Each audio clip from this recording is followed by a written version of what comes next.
Hey, welcome back into Eye on Agriculture. I'm Britton Rucker.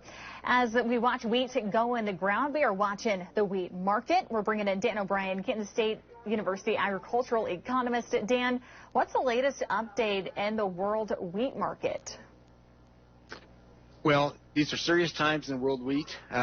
The market prices have been trending down. We've got just earlier this week, we'd seen a 2-year low in wheat futures prices.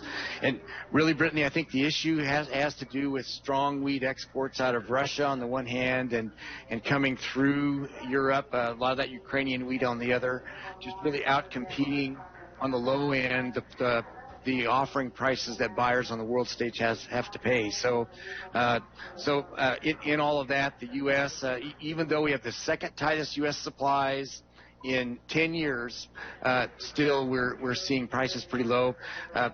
We've had some success in terms of getting crop in the ground of late, so that's another mildly bearish influence. So really, I think for the long term of it, we're wondering about putting long-term lows in right now, and with the idea that probably not see years like this come time after time after time where these major foreign suppliers keep having such outstanding crops. And this is the time where I'm going to ask you the crystal ball question. Where do you think it'll look like in the future?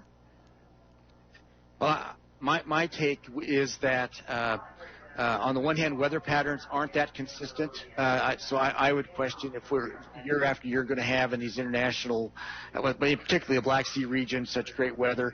And on the other, prices seldom go down like this without bringing about a response. And a lot of times people just plant less of a crop.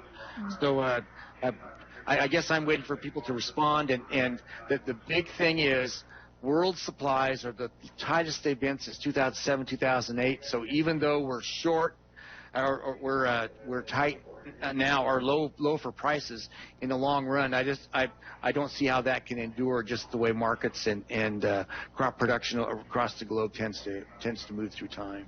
Dan, any final thoughts that producers need to kind of keep in mind?